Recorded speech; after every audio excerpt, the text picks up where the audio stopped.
You only promote people to the next level when they consistently already demonstrated they can operate successfully at that level for a long period of time. Because at that next level, they will be calibrated compared to the group of people, the whole cohort of people who are already operating really well on the next level. And if you promote them prematurely, that's actually going to be really bad for them. Ready to go?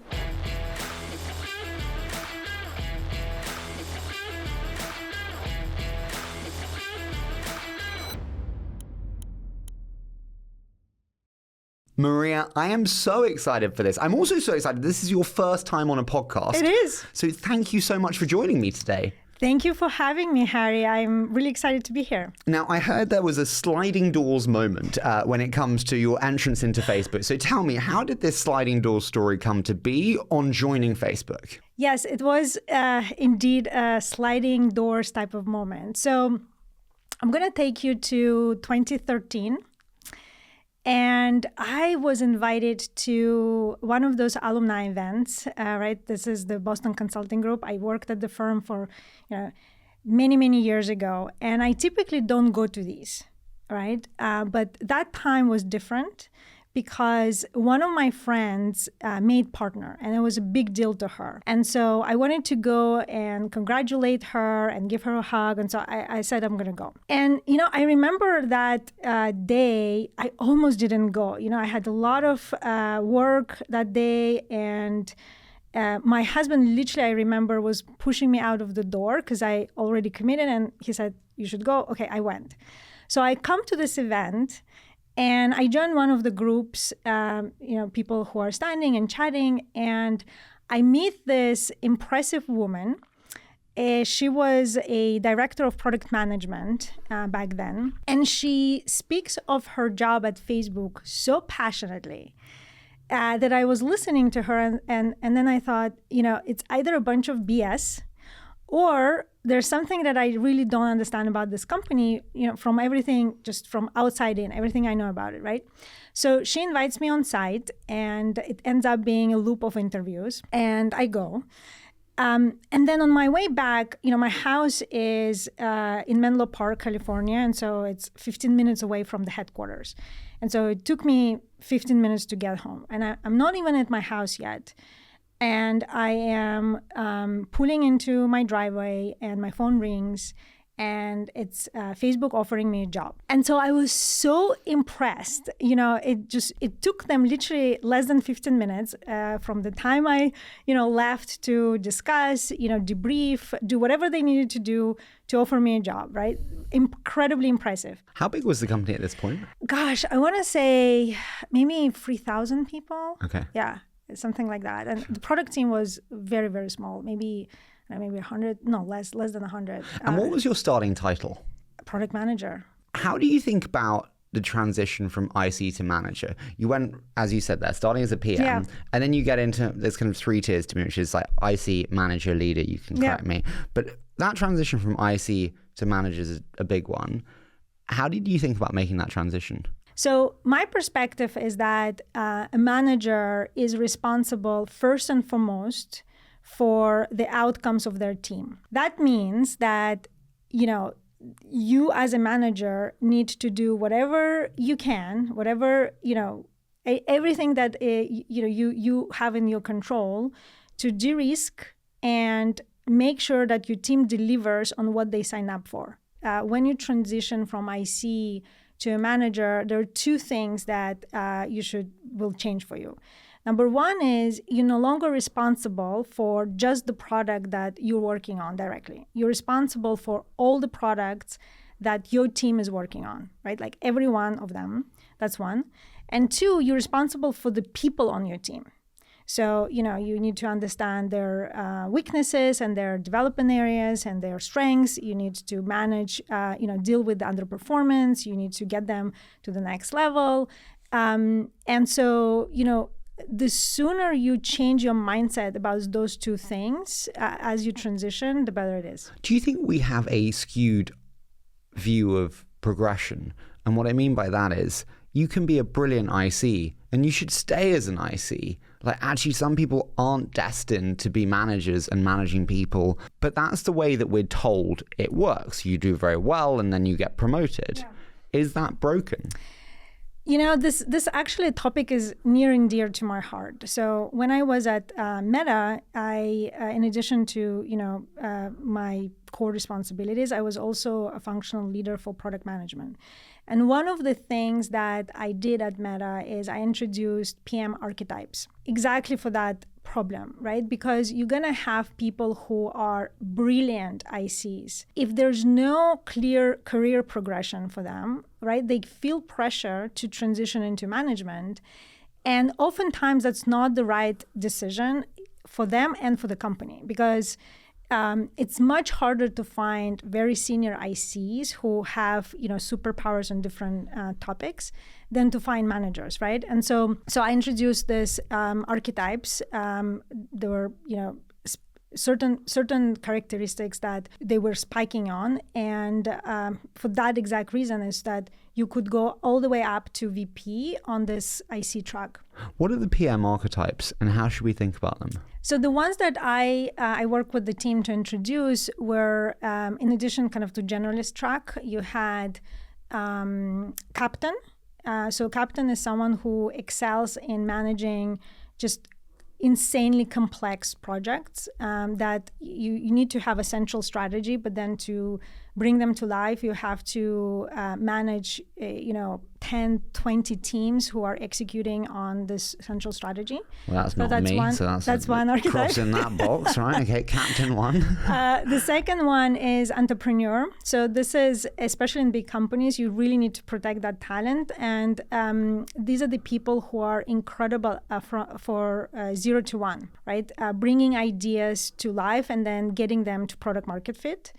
And so they are just excellent, just getting the team together, getting them inspired, motivated, and iterating on an idea to get it to work. So that's the second archetype. And then the next one, the third one, and the last one was specialist. So these are the people who have just some very, very deep expertise in a specific domain, like integrity, growth, ML, things like that. Do you often see ICs wanting to be managers when they shouldn't be? Yes, if you don't have the right incentives. So we have that in terms of, IC to manager, and then the third being leader. Yeah. How do we think about what is required to go from manager to product leader?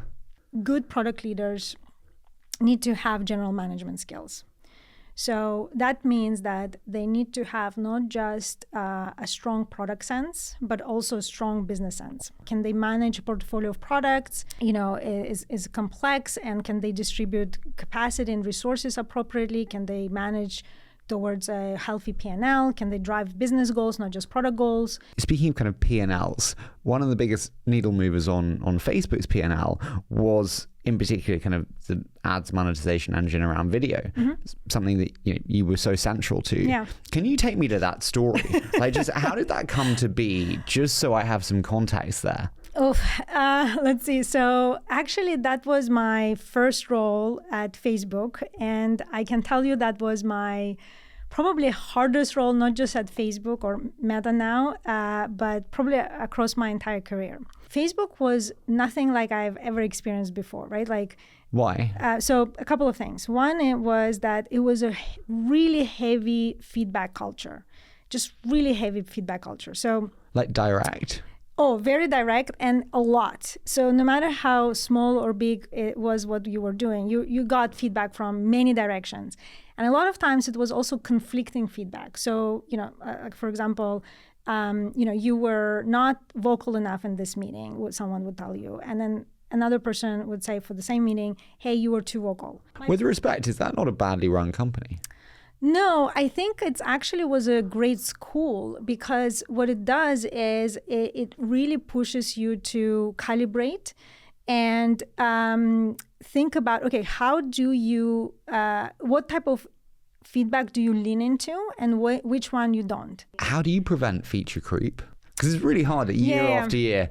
We're going to add nothing. I think there's a few things that you can do. I'll give you a few examples. One is, you can have really solid design guidelines and design system that the teams that develop in their corners of the product then can go to and lean on to have consistency.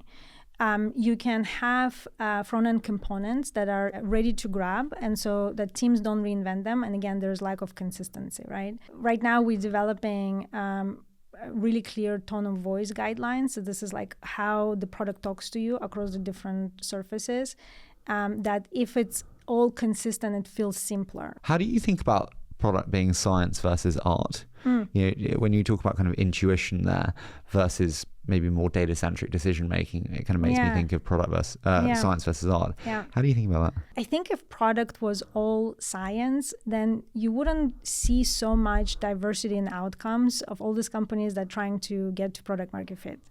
And so I definitely think that there is art part of building a product, right? You have to nail the science part of this, right? Like you have to know what it is, and because it increases the chances of success. But I think the most important part of the whole thing is, without which you're not going to have breakthrough success, is the art part of it. In product and decision making, when you think about speed versus quality in product, a lot of people, especially in the early stages, like speed's all that matters. Speed. Yeah. How do you think about that speed versus quality when it comes to product? A lot of people talk about this, nowadays, and we are asked to do more with less, and we want to do more with less. And every team is asking the same question. So my teams are actually not different than that. When I push for faster, better results, I often hear back, what do you want us to do? Do you want us to ship faster, or do you want us to ship a better product? And my answer to that is I want both. And I say that not to be difficult. I think, there's definitely a relationship there. And the more time you spend on polishing something, the more polished and crafted that's going to be. But a lot of people miss this point that they assume that everything is operating at an optimal way, at the baseline level. And that's almost never the case. So I'll tell you this story, right? Like recently I was talking to one of the senior product leaders on my team. And this was after I gave them feedback that, they could go faster and there was some polish on their products that could be better. And we drew this graph on the whiteboard in my office. So it was sort of like the x-axis was the speed of execution, and the y-axis was the quality of the product. And the graph was something like this, right? Like the faster the pace, the lower the quality. The lower the pace, the faster, the higher the quality. And he asked me, do you not think that there's an inverse relationship here? And I drew a line that was to the right of that line. And so I said, yes, there is an inverse relationship, and you can go faster, and you can build better products at the same time. And so how can that be, right? And so if you think about all of the things that enable a team to go faster, and you think of all of the teams that enable them to ship better products, there's so many things you can improve. And they can be typically bucketed into like three major things.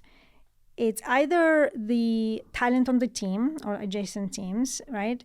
So they have the right talent.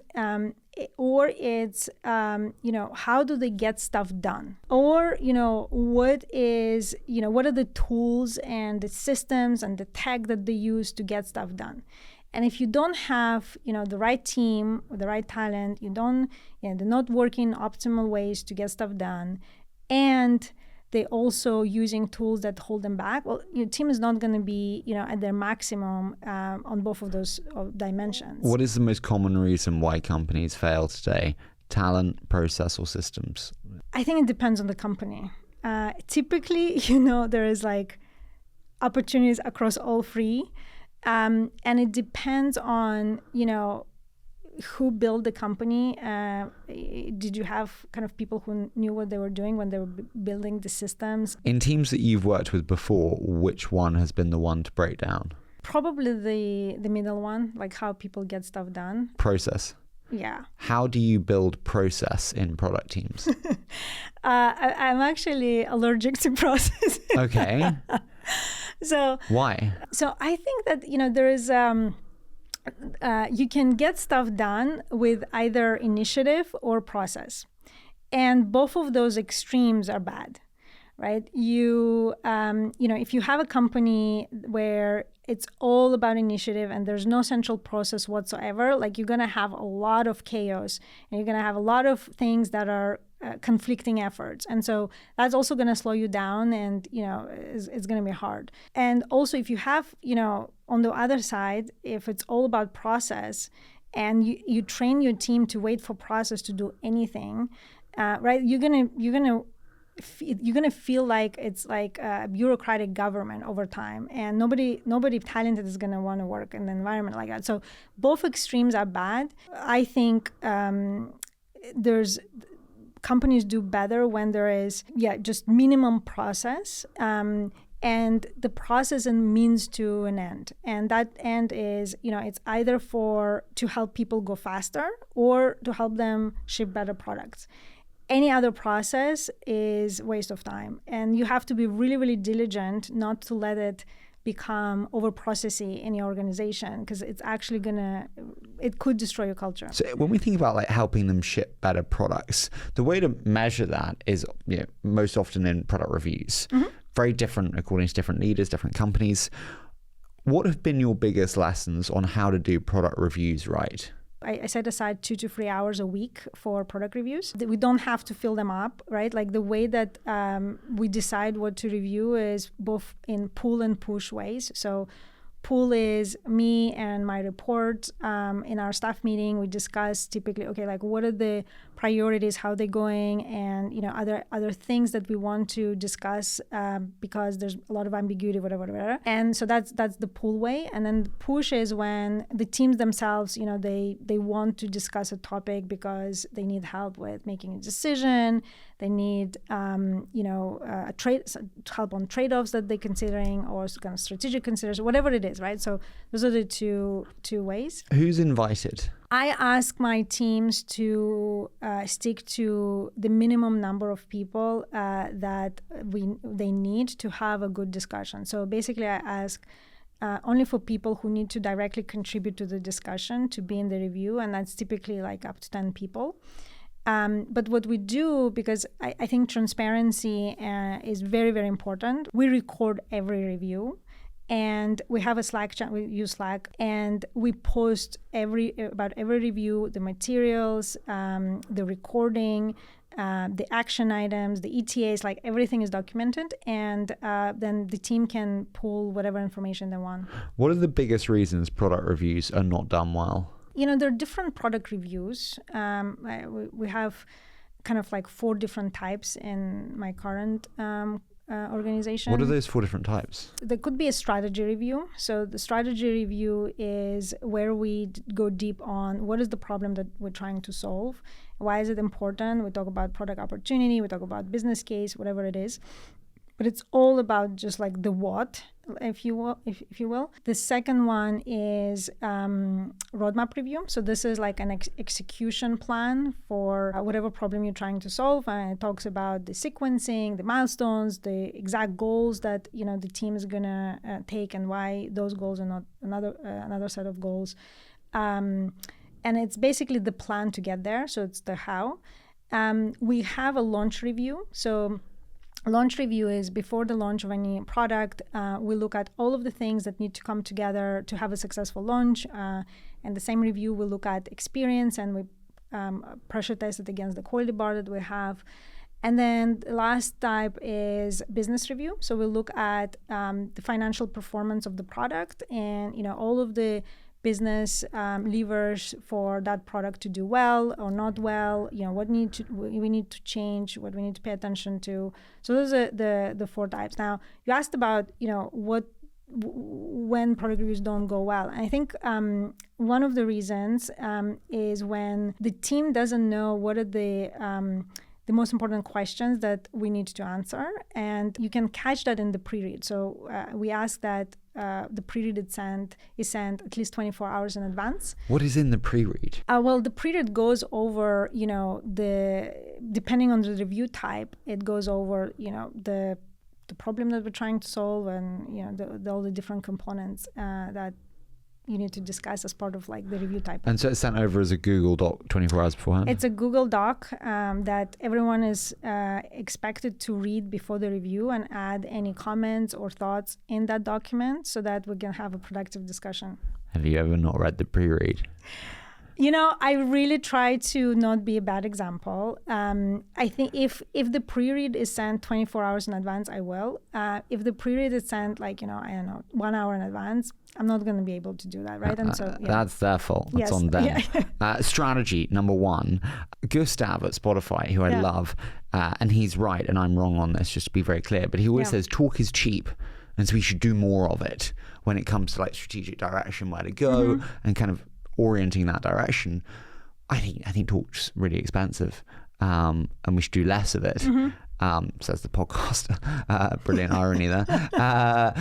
How do you think about talk is cheap, we should do more of it, really encouraging debate, versus my style, which is more dictatorial direction? I think debate is incredibly important. And so one of the things, but I also don't know if talk is cheap. So I think those are two different concepts. One of the things that I really loved about the culture of Facebook when I was there was can be captured by, strong opinions loosely held. I think a lot of the one of the reasons why we were successful with the products is that we were really living that kind of value, that culture. And it really means two things. One is that you have to have a point of view, and to get to a point of view that you feel conviction about, you're going to have to go deep into whatever topic you're having this point of view about, right? You're going to have to do your homework. You're going to have to spend enough time to develop expertise in that topic to have a strong point of view. And you have to share that point of view, and people will debate a lot. I was going to say the crap out of it, but... You'll find to say the crap out of it, yeah, fine. And that's how you get to a better outcome. And the second part of that was that, you should not be stuck with your strong point of view, right? Like, you should be open to new information as it comes in, and not just open to new information. You should go seek out new information because you know that it makes your decision better. And so that's what this culture about, not the importance of not being right, but it's the importance of, making the right decisions. So that's one thing. You talked about the, talk is cheap. And there I really agree with you. I disagree with the philosophy that talk is cheap. Just because talk doesn't cost us any code doesn't mean that we need to do more of it. I think, like you said, talking costs us time. And that is the time that you can be spending, progressing towards your North Star, and your teams could be executing during that time, right? So I think talk is also very expensive because it can lead to disillusionment in a lot of cases, where it's like, oh, let's have this great debate. You present your opinion vociferously and with great passion, and I say thank you so much. No, and we go and do what I think. It's much better actually for me not to let you present your opinion. Yeah, but I think if you're not open to debate, then it's a different type of company you're running. Right? And I think you miss out, Harry, because you hire people who are smart, and they will know stuff and information that you just, no matter how genius you are, you're not going to know anything. Well, I just don't like pontifications. And I think we get into a room and think we're all so smart with a whiteboard. Why didn't you do what I say? I'm going to be wrong. You're going to learn that I'm wrong and come back and tell me why I'm wrong, and let's do it. That's different. So, so pontification, I call it philosophizing, actually. Everyone loves it with these whiteboards. It's like whiteboard. Blue sky thinking. Fuck off. Useless. Look, I agree with you, but those concepts can coexist, right? Like, I also...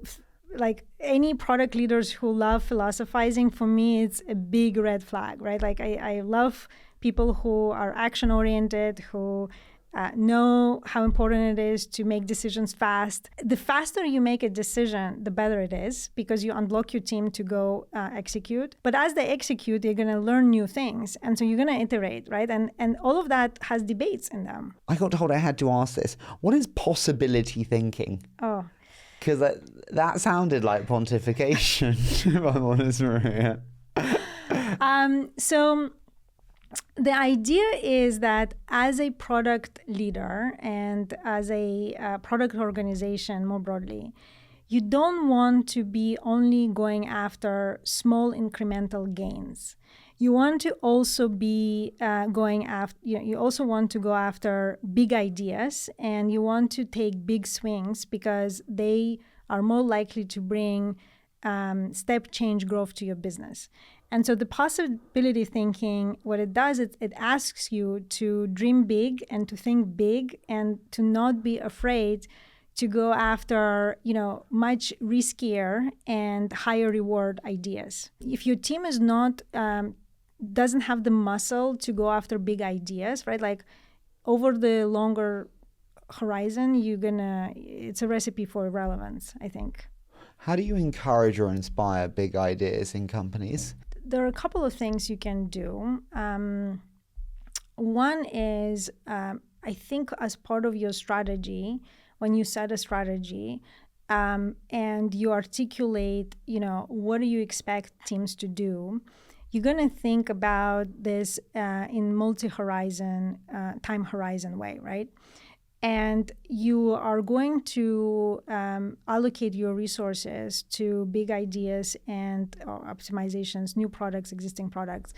And if you're very clear with the strategy that you set and you communicate it to the team, I think they're going to know what's expected. So that's one, is as a leader, you have to be very clear, what is the strategy you're driving. And as part of that, ideally, it's not just incremental gains. You have allocated resources to go after bigger ideas. The second thing that you have to be really careful with is the incentives that you have in your organization, right? So how do you recognize impact?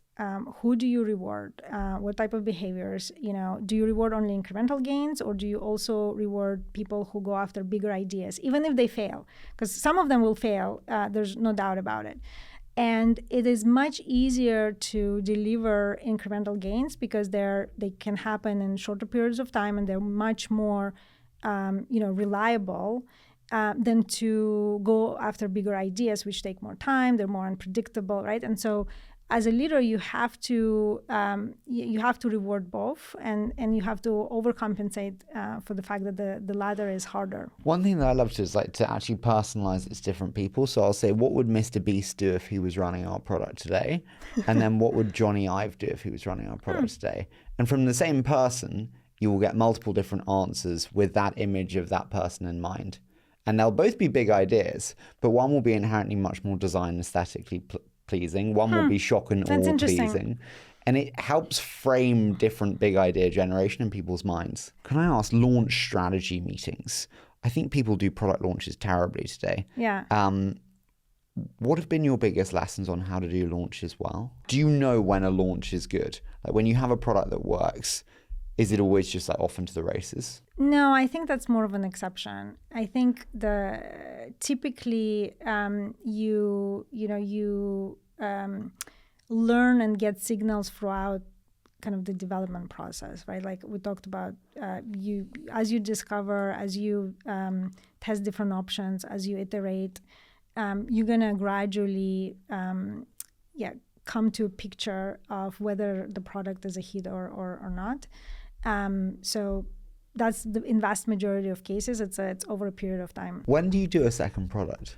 Ideally, you start thinking about and discovering your second product 1 to 2 years before you need to have results in the market, because it takes time to go, to build a successful product. If you are a company with just one product and you hit product market fit and you're growing and it's all going great, that's the time where you start thinking about, okay, like when should I introduce the next product? And if it's in another year or two, you start at that point. So I heard this brilliant statement the other day, and it was like, yesterday is history, tomorrow is a mystery, and today is a gift.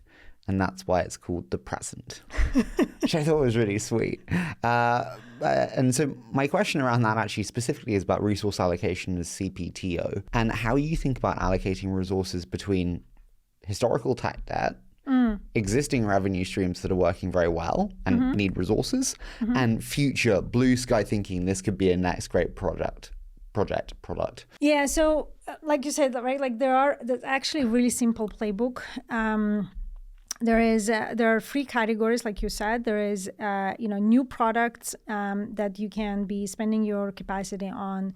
And as part of that, I would include any kind of high, big bets ideas, right? There's the existing products and improving their quality, either optimizations or step change improvements. And then there is, if you have existing products already, you company with multiple products already, there's obviously maintenance of those products, or also known as KTLO, and internal productivity. So those are the 3 major kind of categories of investment. If you are a company that has already multiple product lines and you have hundreds of millions in revenue, that's where you start being very, very intentional, because the percent of your allocation to your existing product starts to go up.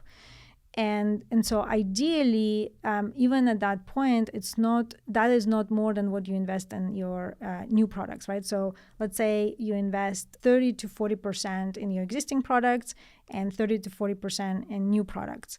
And then the rest, whatever it is, 25, 30% goes to maintain like KTLO and internal productivity.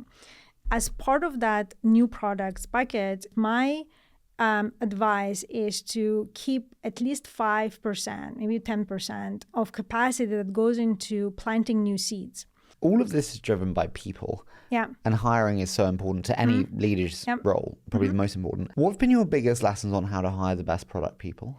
I think that you hire people that are better than you, stronger than you, smarter than you. Actually, when I was at Facebook, Mark used to say, you should hire people that you would want to report to. And I completely agree with that. So that's one. The second thing is, like, when I hire... Do you though? Yeah. I mean it in the nicest way. Like, 100%. If they're better than me and I would want to report to them, fuck it. I'll pay them more than me and I will report to them. But they're not. Of course they're not. That's why I'm where I am, and that's where they are. I'm sorry. And actually, it takes out the whole segment of young people who are incredibly tenacious, ambitious, hungry hustlers, who, of course, they're not as good as me. I've been doing this for 10 years. But they can be but better they can be, exactly. But they're not. I mean, it depends on the level and who, like, for people who report to me, yeah, absolutely. I want them to be better than me. That's why I'm hiring them. Obviously, if you are hiring someone who, 3 levels down from you, it's not going to be at that point, but you're still hiring for potential. I'm so sorry. If they're better than you, why do they report to you? I mean... They should report not to you. I mean, maybe they're not better than me on all dimensions, but you can see yourself reporting to that person. That's the essence of it, right? Like, with some more experience or whatever it is, like...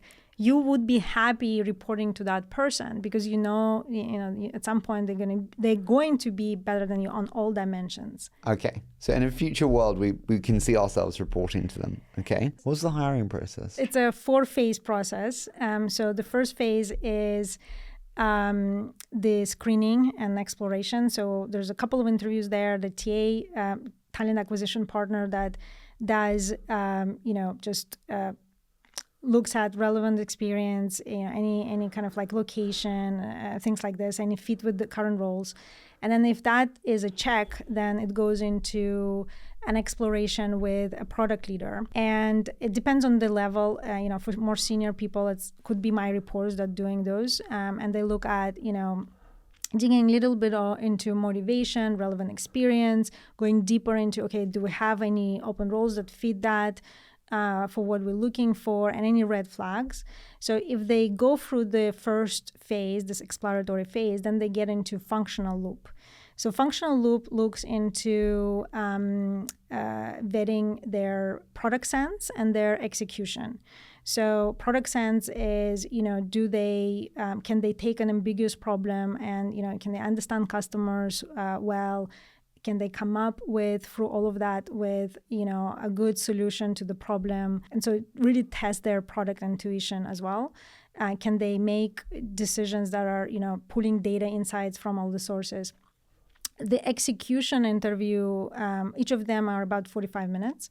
The execution interview looks at, their ability to set the right goals for the team, measurable, and, the right goals for what they're trying to achieve. Do we do a take-home assignment for that? Do we do a test in the room? How do we do have a take assignment, but it's a phase free. Oh, that's the next one. Yeah. So you go through that. Fuck, I've never had a job. This is exhausting. Then you go into home take assignment, which we call case study, that say that you passed your functional loop. A case study is typically, a set of problems that you would have to solve and be working on if you join the company. Is that a problem that the company faces or a product problem that the company faces? Yeah, typically. If you check on that, then you get into the last phase, which is looking at your leadership and drive. And there's a bar raiser interview there, which looks at your values and how, if there's a fit with the values of the company. So, and after that, we do a debrief and we make a decision. So I'll tell you. Does that feel right when you say that? Like that feels like an awfully long process. It's not. If I was top talent, which I'm not, I am like, oh my God. I would, like, we could have a chat. You meet me at an event and I'm clearly a brilliant product person. I don't want to go through that. I mean, you can get through all of that within a few days. It depends on how you design your, like, if you want to move fast.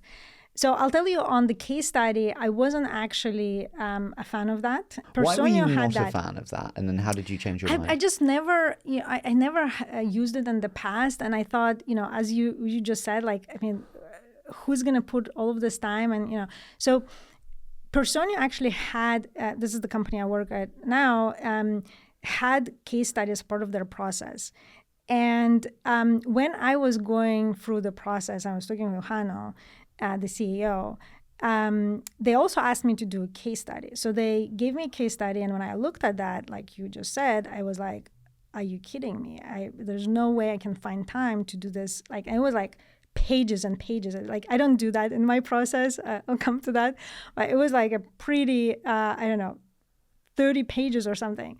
And so I almost withdrew from that process. And it just so happened that, like, as I was looking into that case study, it was describing all of the problems that I would have to tackle if I started at the company. And it really piqued my interest. Like, I'm a sucker for a challenge, like a good challenge, learning new things.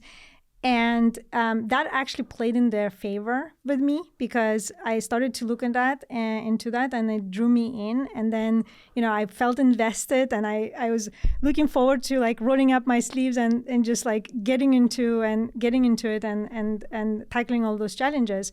And so when I started at the company, and, I had to redesign the entire hiring process to make it more rigorous. I think you did a very good job. It's important to hire the right people. It's just a full stop.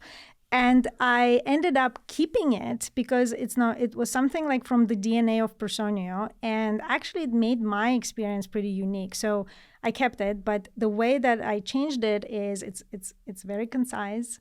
And, it shouldn't take more than like an hour of someone's time. Okay, got you. Yeah. And they go away and do it, or it's like a do it while they're... So ideally you give it to people at least 2 days in advance, because like you said, you can't, people are busy. You can't expect them to find time last minute, right?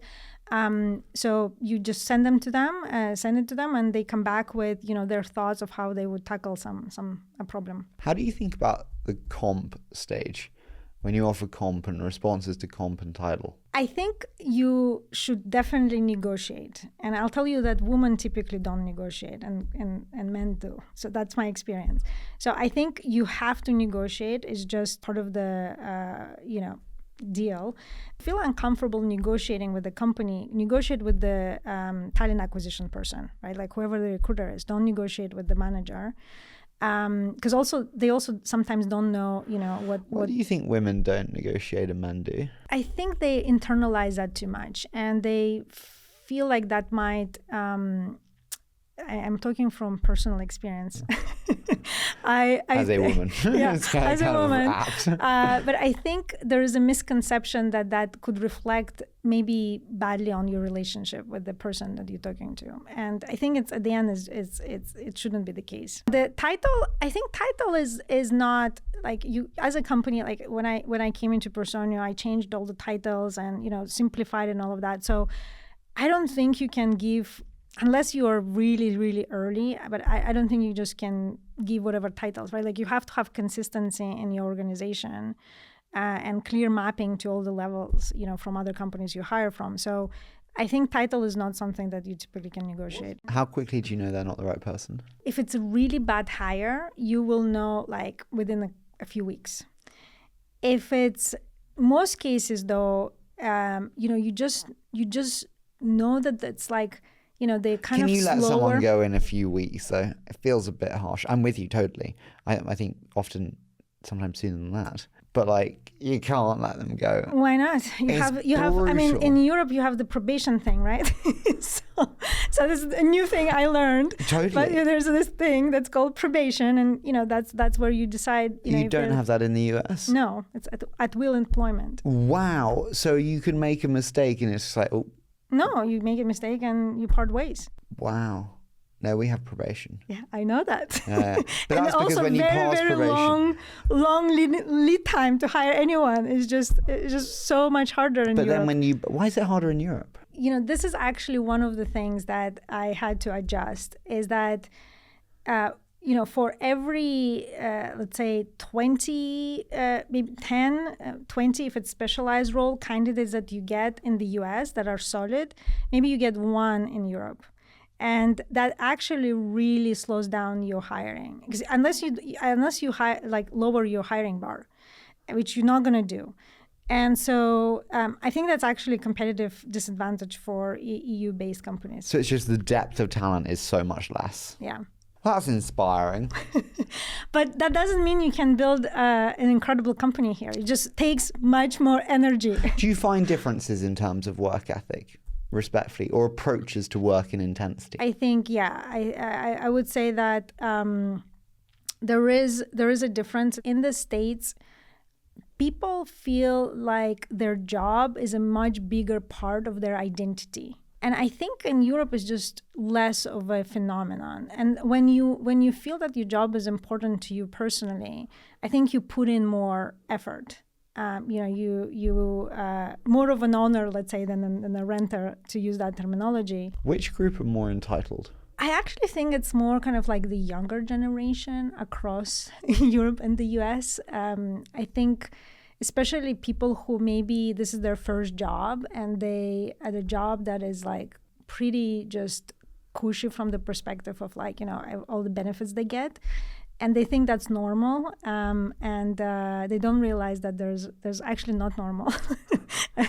That's where I would say. How do you feel about remote work? When I started at Personio, we had we were just coming out of the pandemic, and there wasn't really like an intentional strategy for location strategy, and so I actually did a lot of research.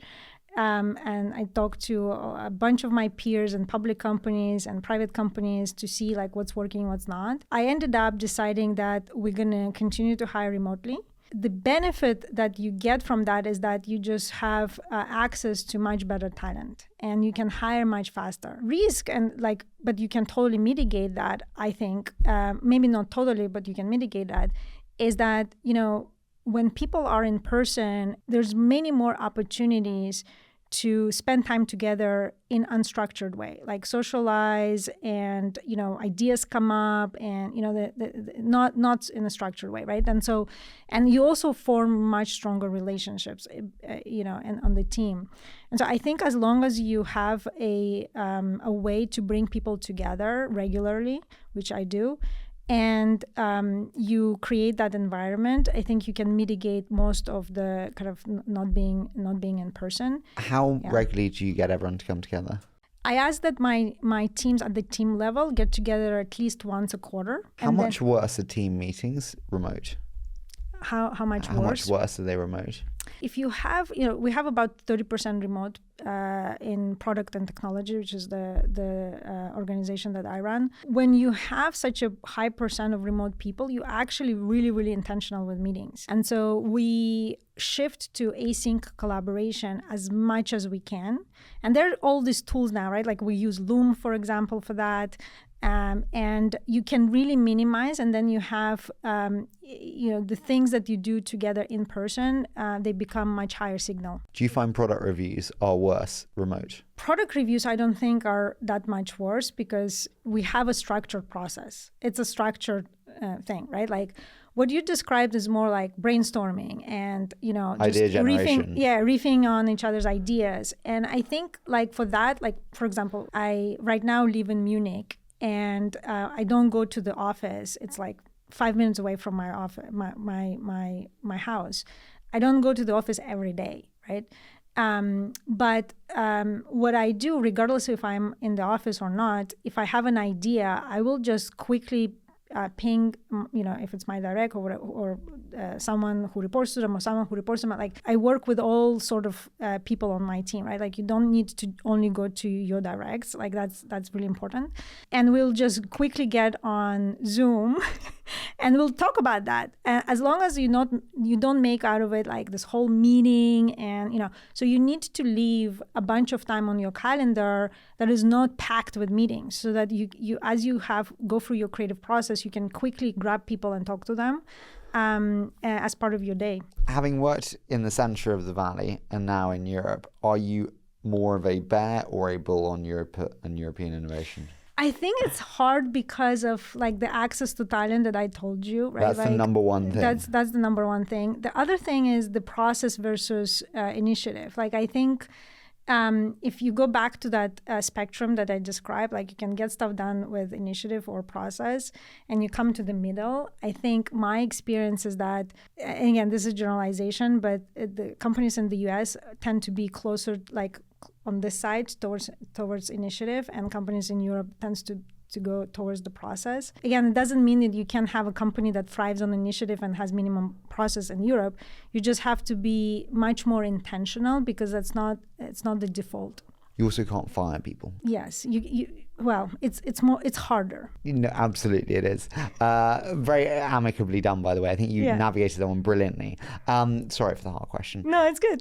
Can we do a quick fire round? Sure, let's do it. Okay, so tell me about a time when you most vociferously disagreed with your manager. Maybe the one example I'll pick is from the time that, actually changed my mind, and I still use that insight from, that debate. So it was actually earlier at Facebook when I was sure that I was going to promote this one person that I hired. I invested in him. I got them ready for the next level, all of this stuff. And I was really convinced that it was the right time to promote him. And my manager said, he's not ready.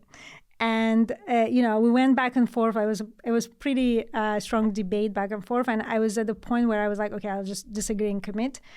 And she grabbed time with me and kind of explained her rationale, which is, she explained to me this idea that promotions need to be lagging, trailing, and not leading. What she meant by that is, you only promote people to the next level when they actually consistently already demonstrated that they can operate successfully at that level for a long period of time. And if they haven't done that, don't promote them, because actually promoting them when it's premature, it's worse for them, because at that next level they will be calibrated, just like compared to the group of people, the whole cohort of people who are already operating really well in the next level.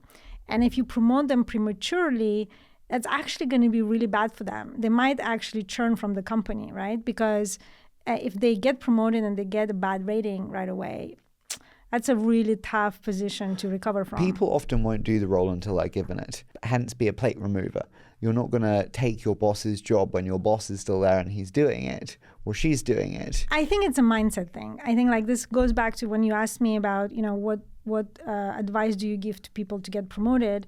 I think you can absolutely start doing the work at the next level and taking the responsibility and showing that you can do the job. What's the biggest mistake founders make when hiring product teams? I think there's two mistakes, at least of what I've seen in my experience. One is they don't hire the right person, and so it could be either because they don't know what the role needs to be successful, or they don't know how to vet the person. They haven't seen what great looks like, and then they compromise really quickly. So that's one. And the second part is they don't know how to build like a good product team from structure perspective. Like, what do I mean by that? Like, if you look at every individual PM, they all make sense as individual hires. But if you put them all together as a product team, you're like, they're all junior and they all high horsepower, high potential, but there's no one there to actually train them and, like get them to the next level and all of that stuff. So it's just like the structure sometimes doesn't get. A friend of yours has just become a CPO at a new company or at a company, and they start the role tomorrow, and we're having a coffee beforehand today. Yeah. What do you advise them starting the role? Build context as fast as possible, do a listening tour, just build expertise in the company that you're joining, right? Like in the space that you're now going to be building products for. Spend time with customers, spend time with your finance team to understand like all of the business behind it. Use the product, use the competitors, like just literally become an expert in this space. And then at the same time, start putting points on the board. Just start make yourself valuable to your boss, to your team, to your peers. Like, don't wait until you're an expert. I think you asked that question earlier, and I think both of those are important. Final one, which recent company product strategy have you been most impressed by? Well, I cannot not mention, with everything that's going on in our industry, Satya and Microsoft and what he did with OpenAI and Infection AI. And I think he really saw that AI was like an all-in moment for Microsoft and actually the rest of tech, and took a bet, and I think it's proving to be a pretty good bet. The other example I would maybe highlight is Instacart. So Fiji is the CEO there, and someone that I used to work with at Meta, and so I follow the company.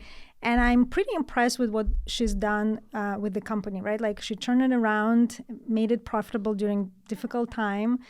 And, she brought in the high margin ads business. And I think she is also taking this kind of win-win kind of mindset to all this approach. Like, I was reading about the deal that they made between Uber and Instacart, and I think that's brilliant, like both of them, right? Like, it positioned them much better in restaurant delivery against players like, DoorDash. And she also is investing in healthy eating for low-income communities. So I think, like, if you just put all of that together, I think she's an incredible operator, and it's been impressive to watch her. I so appreciate your putting up with me pushing back on many different aspects. I've loved doing this. So thank you so much for making this your first podcast. Yeah, thank you for having me. It was fun.